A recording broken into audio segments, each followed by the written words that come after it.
আমি আন্তরিক ধন্যবাদ জানাই আয়োজকদের যারা আজকের এই সুন্দর আয়োজনটি করেছেন, যেখানে আমরা সবাই আমাদের ভিন্ন ভিন্ন মত, পথ ও অবস্থান প্রকাশ করার সুযোগ পাচ্ছি। আজ আমরা যারা এখানে উপস্থিত, আমরা সবাই একরকম নয়। আমাদের আদর্শ আলাদা, অভিজ্ঞতা আলাদা, দৃষ্টিভঙ্গিও আলাদা, কিন্তু তারপরেও আমরা একসাথে বসেছি, আলোচনা করছি, কারণ আমরা সবাই দেশের জন্য, দেশের মানুষের জন্য ভাবছি। আর এই ভিন্নতা নিয়ে একসাথে কথা বলছি, একের পর এক শুনছি, এটাই গণতন্ত্রের আসল সৌন্দর্য। আমার আগে যারা সম্মানিত প্যানেলিস্টরা কথা বলেছেন, তাদের সবাইকে আন্তরিক ধন্যবাদ জানাই।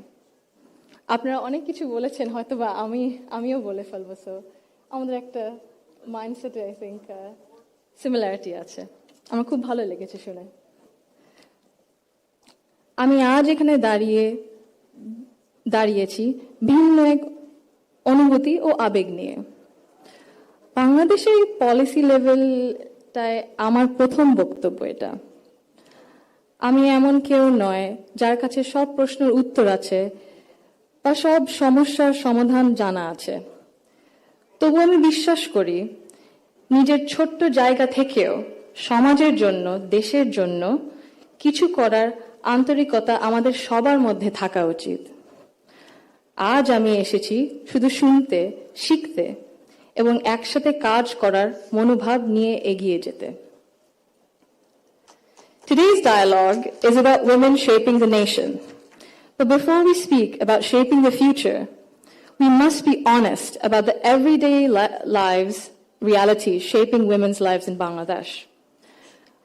My earliest understanding of women's roles in society came from my family, as it does for most of us. Long before we encounter policies or laws or institutions, our homes become our first classrooms. They teach us what is possible, what is acceptable, and what is expected. In my home, certain things were never questioned. It was never questioned whether a woman could pursue an exemplary medical career while raising a family. It was never questioned whether a woman could build a nationwide social welfare organization on her own merit. It was never questioned whether a woman was fit to lead, to command authority in a room full of men. And it was never questioned whether the men in our lives would stand alongside the women in their lives as equals.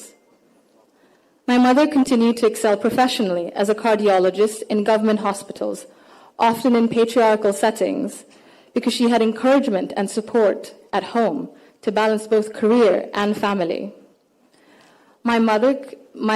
In 1979, my Nanu, Saida Iqbal Banu, began using her own home to open a free elementary school for vulnerable and disadvantaged children. It began as a personal act of care, grew into one of the earliest NGOs in Bangladesh, Shurubhi, creating meaningful and lasting change in young people's lives.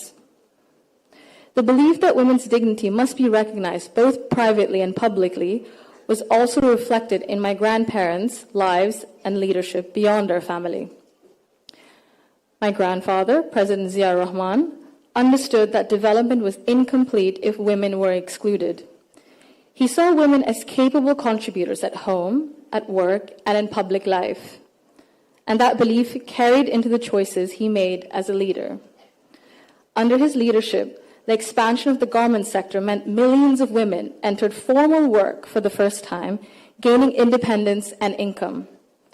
The creation, then, of the Ministry of Women's Affairs reflected a conviction that improving the lives of women and girls required intention and structure.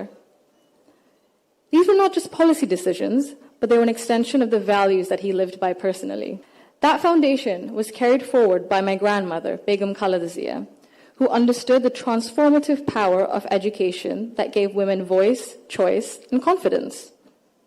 Under her leadership, girls' education was treated as a right, not a privilege, and became a model replicated secondary education, and became a model replicated beyond Bangladesh. আমি যদি একটু সময় নিয়ে actually একটা ঘটনা মনে এসেছে দাদুর ব্যাপারে, এটা বলতে বলতে। দাদু যখন আমাদের সাথে লন্ডনে ছিলেন গত বছর প্রথমের দিকে, উনি যখন এসেছিলেন তখন হাসপাতালে ছিলেন কিছু চিকিৎসার জন্য। ওখানে বিভিন্ন দেশ থেকে নার্স ছিল, ডাক্তার ছিলেন, এবং একটি নার্স ছিলেন নাইজেরিয়া ওয়েস্ট আফ্রিকাতে। আম্মা আব্বা একদিন দাদুকে সকাল সকাল দেখতে গেছিল, তো নার্স তারপরে বললেছে যে, ও আমি তো আপনার মাকে চিনেছি। আম্মু আব্বু বললো, কিভাবে? আপনার মাই প্রথম ইলেক্টেড প্রাইম মিনিস্টার বাংলাদেশের না? আম্মু আব্বু তো অবাক, হ্যাঁ আপনি কিভাবে জানেন?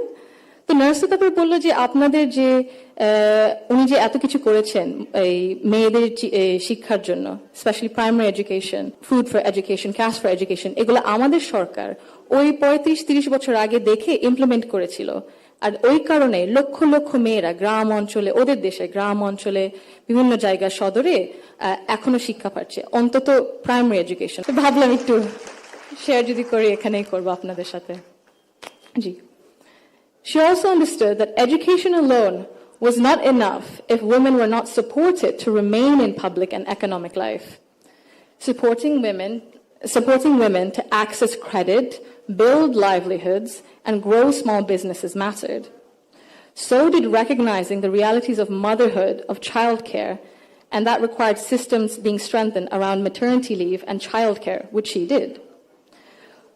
That is because women were made to choose between family and participation in the economy. For me, these legacies show the values that I saw both reflected at home and in public. I was privileged to grow up surrounded by exceptional women, confident, capable, and accomplished.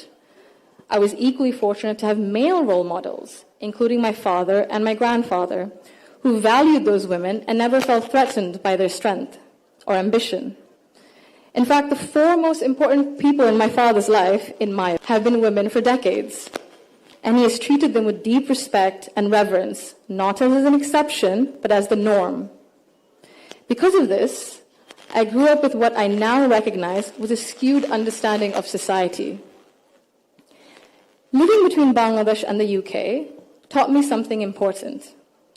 Policies and access alone do not create equality.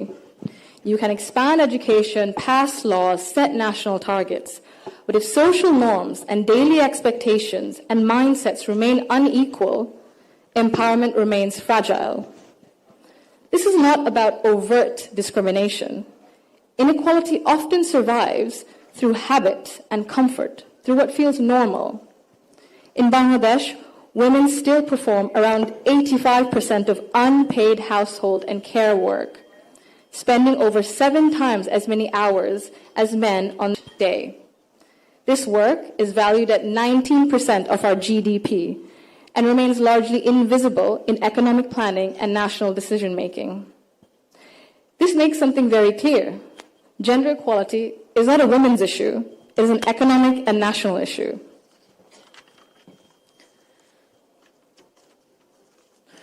When women carry the bulk of responsibility, their participation in the formal economy suffers. Despite significant gains in girls' education, women's labor force participation in Bangladesh remains below 40% compared to over 80% for men. Women are far more likely to step back from paid work after marriage or childbirth, not because they lack ability or ambition, but because systems assume they will absorb the cost. This imbalance begins early. Girls are expected to adjust their ambitions around family needs, while boys are rarely taught that responsibility and care are shared obligations. Over time, this became structural and progress stalls. Women are already leaders, and many of those leaders are in this room today. Women who have carried institutions, families, movements, and communities forward, generation after generation. Bangladesh's progress bears your fingerprints, even when history has not always said your name out loud. This brings me to a central point. Belief means nothing without action.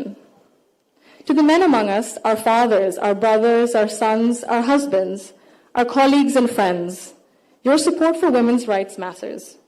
Your celebration of women's success matters, but equality cannot survive on words alone. If systems and expectations continue to rely on women's sacrifice as the default, inequality continues comfortably. Fathers, in particular, I believe, have a unique role in breaking this cycle. I'm an only child, and I never was once made to feel that my parents wished for a son instead. My father once scolded someone for even asking that question. He understood that while I was treated with respect and care at home, the world outside would not always be the same. So he made sure that I could navigate it with confidence. What shaped me were not his speeches, but his consistency. Through his daily choices, he showed me what I should expect from the world. This is how change becomes sustained. When men confront in our lives, in our homes, unconscious bias honestly and model their behavior through respect and action, they create space for women, not just to survive, but to thrive. In Bangladesh, the cost of inaction is visible. Girls' dropout rates sharply rise during adolescence. Women in public life, in leadership, face harsher judgment. In Bangladesh alone, there's a statistic that 78% of women have faced harassment online, primarily from Facebook. Education and opportunity collapse if inequality at home and in mindset remains untouched. And for a country facing climate change, economic and political transition, demographic pressure, Bangladesh cannot afford to sideline half its population through exhaustion and social expectation. When women are welcomed rather than sidelined, they do not only change their own lives, they change the future of their families and the future of the nation. If Bangladesh wants real progress, not symbolic success stories, but sustained national development, then empowerment cannot stop only at classrooms, only in offices or policies. They must reach our homes, our institutions, and our mindsets, and it must be the responsibility of all of us. I thank you all for engaging in an inclusive dialogue today that reflects the true spirit of progress.